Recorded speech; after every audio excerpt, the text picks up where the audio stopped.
하나님의 말씀 요한복음 13장 7절입니다.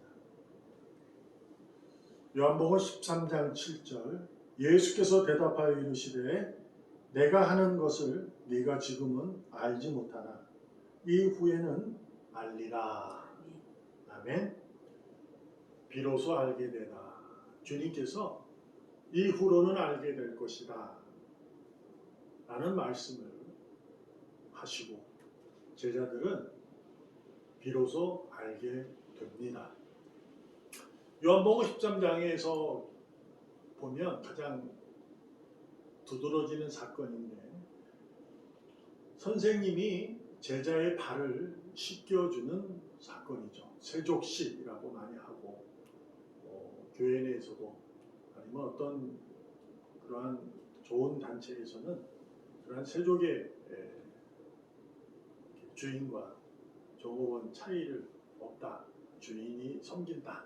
이런 의미로 많이 행하는 그러한 형식이 되어 있죠. 주님께서 발을 씻어주신 제자의 발을 씻어주신 것은 그러한 의미가 결코 아닌데 지금 그렇게 이해되고 있다는 자체에 우리는 기독교인, 의인으로서 바르게 알아야 되지 않을까 생각해 봅니다. 왜냐하면 생각해 보세요. 물론 있을 수가 없는 일이에요. 당시로는. 지금도 어쩌면 그럴 수 있어요. 그러나 그 당시는 더했죠. 2000년 전 얘기니까. 근데 예수님께서 당신을 따르는 제자들, 특별히 12제자의 발을 직접 씻겨주는 거예요. 그것도 무릎을 꿇고 허리에 수건을 두르고 씻겨주는 거죠. 무엇을 의미할까라는 거죠. 이것은 죄 씻음입니다. 내가 너희의 죄를 씻어주겠다라는 궁극적인 이유예요. 이것은 그저 지금 어떤 행위에 일어나는 내가 당신을 섬길게요. 이러한 좋은 의미도 있지만 그 차원을 넘는 얘기입니다. 근데 이것을 우리가 이제 교회 내에서도 뭐 아버지 학교 뭐 그런 데서 보면 그렇게 하는 경우가 있어요. 그거는 잘못하면 하나님의 의도를 좀 희석시키는 것이 아닐까라는 생각을 해봅니다. 왜냐하면 그 스승이 제자의 발을 씌워줄 때 만에 하나 지금과 같은 의미로 두었다면 제자들도 알았을 거예요. 아, 스승인데 지금은 이런 세상이지만 자신을 낮춰서 나를 섬기는구나. 이렇게 하면 지금 그들이 알죠. 그런데 예수님이 뭐라 하냐면 내가 하는 것을 너희가 지금은 알지 못한다. 그러나 후에는 알 것이다. 이렇게 얘기를 해요. 아무리 늦게 알아도요. 지금의 모습으로 우리가 지금의 세족식의 관계에 대해서 생각을 해서 해보면 아무리 늦게 알아도 몇 시간 안 걸려요. 그렇지 않겠어요? 저렇게 하는 이유가 그래서 그러는 거구나. 그렇잖아요. 우리가 뭐 수련회를 가거나 할 때, 세족식을 할 때 처음에 저는 맨 처음에 당황했어요. 맨 처음에 봤을 때 제가 청년인가 고등학교 때인가 수련회를 갔는데 그렇게 해서 선생님들이 발을 씻어주는 것을 보고 이게 뭐지? 이랬더라고요. 그랬는데 이게 이런 이구나 라고 알게 된 거예요. 근데 우리가 알아요. 제자들의 발을 씻겨주신 사건 이후에 제자들은 주님이 죽을 때 몰라요. 그때도 그 의미가 뭔지를 모릅니다.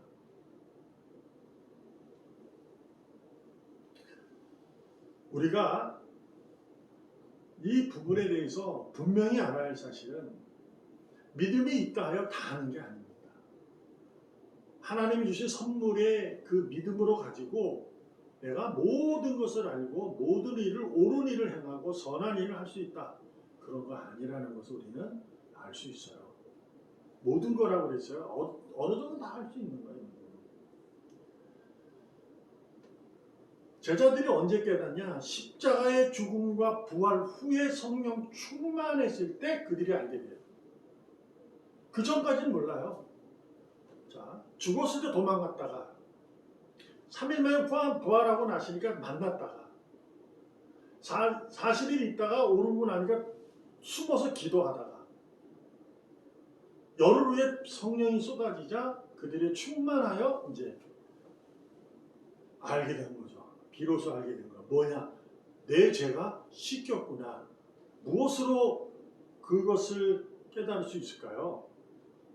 어떤 동기나 무엇일까요? 갑자기 무서워했던 사람들이 두려움없이 나가는 거, 무엇을 깨달아? 내가 죄가 씻겼구나. 이걸 알게 된 거잖아요. 근데 무엇으로 알 수 있을까요?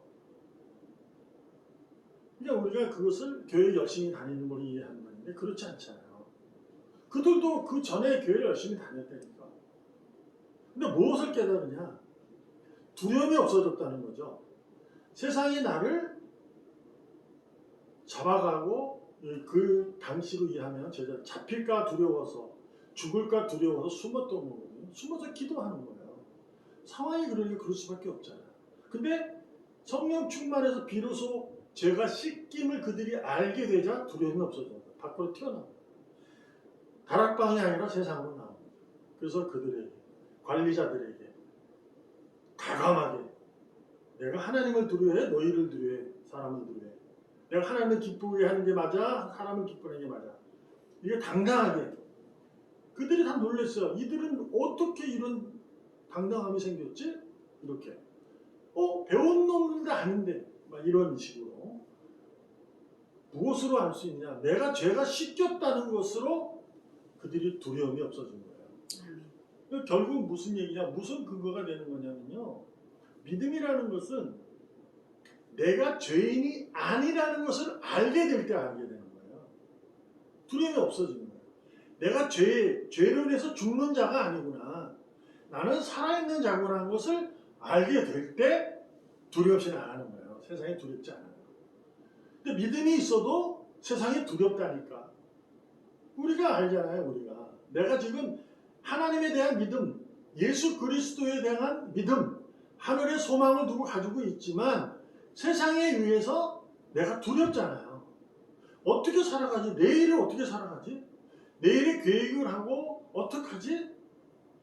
요즘에 어떤 무속의 신앙들 많잖아요. 그 와중에 믿는 사람들도 많아요. 그게 내일에 대한 두려움이 있다니까. 그래서 하나님이 여쭤보는데 하나님이 대답을 안 해. 그 대답을 해주면 어디로 가요? 그런 데로 찾아다니는 거예요. 사주 보고 이런 거예요. 물론 신앙이 깊은 사람은 하지는 않겠지만 하지 않는다 해도 자신도 내일이 두렵다니까. 근데 이미 두렵지 않은 자, 그러니까 제자들이 비로소 알게 된 이후에는 두렵지 않아요. 언제가? 내일이. 그냥 오늘 내가 할 일을 하는 거예요. 그들이 바울이 그렇게 열심히 복음을 전하고 자기가 단두대에 목이 잘려나갈 줄 알았을까요? 몰랐어요. 다만 내가 이렇게 하면 나중에 내가 그 역사를 보면 내가 자기가 생명의 위험을 연다는 걸 알고 있잖아요. 근데 단두대에 내가 목이 잘릴 거다라는 건 몰라요. 내일이 모른다니까. 근데 그럴 것이다 라는 거죠. 그게 뭐예요? 두려움이 오는 거잖아요. 근데 그는 그 두려움이 아니에요. 그냥 오늘 내가 할 일에 하는 거예요. 믿음이란 다른 거 아닙니다. 내가 죄 씻음을 받은 자는 오늘 믿음의 자녀로 살아가는 거예요. 어떻고 저떻고 이쩌고 저쩌고 그런 거 필요 없어요. 내가 믿음의 자녀로 해야 할 일을 하는 거예요. 믿으면 다 된다 그런 얘기가 되는 거죠. 또한 그러다 보니까 이제 많은 이들이 믿으면 다 돼. 그 열심히 하는 거예요. 근데 안 풀려요. 세상 일이 안 풀린다니까. 오늘의 그 일을 열심히 해도 안 풀려요. 그런 경우가 많잖아요. 그래서 요즘에 옛날에는 내는 믿으면 됩니다 라고 하니까 아멘 그리고 막 달려들다가 20세기 21세기 들어가면서 이제 믿음이라는 것이 믿으면 다 됩니다 그러니까 물어보는 거죠. 어떻게 되는 거예요 이게? 이렇게 이제 질문을 하게 된 거야. 왜냐하면 똑똑해졌으니까. 왜냐하면 지식이 높아가면 배움이라는 게 있잖아요. 배우면서 결과를 얻는 거잖아요. 그러니까 뭐 알게 되는 거란 말이에요. 그러니까 자꾸 묻는 거예요. 그러니까 그걸 설명해 주려니까 이게 너무 어려운 거죠. 그러다 보니 어떻게 더 확실해. 믿으면 다 돼. 이렇게 해서 그냥 윽박지게 된 거예요. 그러다 보니 그 어떤 사람들이 튀쳐나가는 거예요.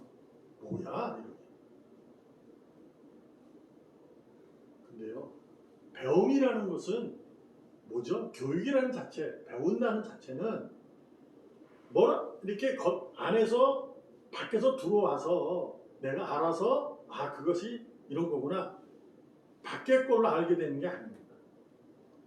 배움이라는 그 단어 자체는 안에 있는 것이 나온다는 말이에요. 그러니까 교육을 받는다는 것은 이미 내게는 안에 있어요. 근데 모르는 거죠. 근데 교육을 배움을 통해서 들음을 통해서 안에 있는 게 나오는 거예요. 그래서 교육자는 그 사람의 것을 끄집어낸다. 에듀케이션이란 말이 그런 말이거든요. 에듀라는 말이 아니고 그 다음에 꺼집어낸다는 얘기예요. 그러니까 우리의 본성은 하나님 주신 믿음이 있어요. 안에 있다고. 하나님 말씀을 들으면 그게 끄집어 나오는 거예요. 안에 있는 게 나오는 거죠. 내가 세상의 것을 알아서 세상의 것으로 내가 행동하는 것이 아니라 하나님의 음성을 들으면 안에 있는 믿음이 나오는 거죠. 그래서 설명할 수가 없어요. 믿으면 다 된다. 설명할 수가 없다니까요. 맞으니까 그게. 어떻게 설명할 수 있는 게 아니에요. 그건 뭐냐면 스스로에게 주어진 거니까. 그래서 뭐라고 얘기되냐. 믿으면 다 된다. 에서 이제는 믿는 자는 하나님에게 매일 설득을 당해라. 이렇게 얘기를 할 수밖에 없는 거예요. 하나님에게 설득당하지 않으면 몰라요. 믿음으로서 교회를 열심히 다녀도 모른다니까. 가긴 오래서 왔는데 이게 뭔지를 모르는 거예요. 그리고 맨날 의문투성으로 의심으로 가는 거예요. 왜 그럴까? 하나님의 설득을 당하려 하지 않잖아요. 자기가 아는 거, 자기가 경험되는 거, 자기가 보는 거, 자기가 느끼는 거, 내 마음에 드는 거, 자기가 아는 거 이걸로 판단하려고 하는 거니까 안에게 나올 수 없는 거죠. 그러니까 안에게 나오려면 제자들처럼 성령이 내 안에 나를 장악해야 내가 나오는 거예요. 그래야 이제 바깥으로 다락방이 아닌 바깥으로 나가는 거예요. 늘 하나님에게 설득을 당하려고 스스로를 낮추고 무릎을 꿇어야 하는 겁니다. 하나님의 말씀이 의심되고 의아스러울 때가 많잖아요. 어떻게 그럴 수 있지? 홍해가 갈라질 수 있지? 모르잖아요. 근데 이것을 하나님에게 어떻게 그럴 수 있어요? 라고 묻는 것이 아니라 홍해가 갈라지게 하신 하나님을 찬양하는 겁니다. 그럼 하나님이 그거를 끄집어내요. 설득당하면 그게 알게 돼요. 그래서 그 다음부터는 뛰어나가는 거죠. 홍해를 가르친 하나님 그게 아니고 내 발을 씻겨주신 주님 나는 죄 씻음을 받은 자. 그 사람은 죽음이 두렵지 않는 왜? 죽음이라는 형벌에서 제외된 자. 아멘. 가는 거죠. 하나님께서 나를 통해서 구원을 이루어 가십니다. 여러분과 저를 통해서. 믿음을 주셔서 그 믿음을 반응케 하셔서 당신이 계획하신 이미 계획된 일을 주장하셔서 나를 통해 이루어 가십니다. 그래서 우리가 고백하잖아요. 주님, 나를 통해 주님의 뜻이 이루어지게 하소서. 이렇게 고백한다면 나는 그분이 나를 통해 뜻이 이루어지기 원한다면 내가 만날 그분의 설득당하셔야 돼. 어떻게? 주님의 뜻이. 그러니까 거기에는 뭐가 있는 거죠? 내 뜻을 포기하는 거예요. 내가 아는 것을 버리는 거예요. 내가 본 것을 버리는 거고 내가 감싸지고 할 수 있는 걸 버리는 거죠. 그래야 주님의 뜻이 이루어지는 거예요. 아멘. 주님은 그래서 오늘도 말씀하시는 거예요. 내가 너에게 가장 좋은 것, 쓸 것을 미리 채우시고 일한다. 이렇게 얘기를 하잖아요. 내가 가장 좋은 거, 쓸 것을 채운다. 이것을 우리는 세상의 부로 이해를 해요. 대부분. 복으로 이해하니까 복 맞습니다. 하나님이 주신 복이 내게 가장 좋은 게 뭘까요? 바울에게 가장 좋았던 게 뭘까요? 복음이잖아요. 그리고 복음을 전할 때 그의 길을 열어주신 분, 쓸 것을 미리 채우시는 분이에요. 그러니까 길을 가다 보면 배가 고파서 막 아사 직전에 왔을 때 또 채워요, 하나님. 바울에게나 다른 모든 사도들에게 가장 좋은 곳으로 그를 채워 하나님의 뜻을 이루어가시는 거죠. 여러분과 저에게도 마찬가지입니다. 복을 기대하는 신앙이 잘못된 것은 아니지만 복이라는 것을 세상의 복으로 이해하고 간다면 아무리 주님께서 이후에는 너희가 알 것이다. 비로소 알게 되지 못합니다. 주님의 의도가 뭔지를 모르는 거죠. 그래서 내게 복을 주지 않으니까 자꾸 삐쳐나가는 거예요. 복 준다는 대로. 그러니까 자기는 그리스도인이라 그러면서도 다른 데 가는 거죠. 다른 교회로 갈 수도 있고 아니면 포기하고 다른 신을 따라갈 수도 있고 다른 데도 가는 거예요. 이게. 얼마나 어리석은가. 하나님하고 내가 견줄 수 있어요. 비교 대상이 될 수도 없습니다. 하나님 이걸 너무 잘 알아요. 그래서 내게 믿음을 주시고 당신이 고치시고 당신 싸매가며 가는 거예요. 어여삐 여기시고 불쌍히 여기시고 긍휼을 베풀어서 가는 겁니다. 긍휼을 베푸는 것을 내가 설득당해서 깨달으시고 아 오늘도 하나님 나를 사랑하시는구나. 그 삶으로 내가 무릎 꿇고 진지하게 달려가야 될 줄은 믿습니다. 여러분과 제가 가는 길이 힘들고 어려울지라도 또한 내일이 보장되지 않을지라도 어떻게 될지 모른다 할지라도 오늘은 하나님이 주신 생명 스스로 십자가의 죽음을 통해 무덤을 박차고 일어나신 주님의 영광을 받은 자로 그 영광을 따라 풍성한 삶을 살아가는 것이 지금 우리가 믿음의 승리자로 갖춰야 할 또한 실현해내야 할 발걸음인 줄로 믿습니다. 아멘. 여러분과 저는 제자들보다 비로소 알게 된 제자들보다 이미 아는 자들인 줄 믿습니다. 아멘. 그러니 더욱더 분명하게 복음의 사람으로 살아가기를 기꺼이 기뻐하기를 감사하며 살아가기를 주님의 이름으로 축복합니다. 아멘. 기도하겠습니다. 오늘도 영적 예배자로서 살아갈 수 있도록 이끄시고 주장하신 주님의 능력에 무릎 꿇고 두 손 올리고 주님을 바라봅니다. 아멘. 세워주시고 능력 있게 하시고 아버지. 복음을 들고 당당하게 살아가는 자녀, 나라의 백성 만들어 주시옵소서. 아멘. 살아계신 예수님의 이름으로 감사하며 기도합니다. 아멘. 아멘.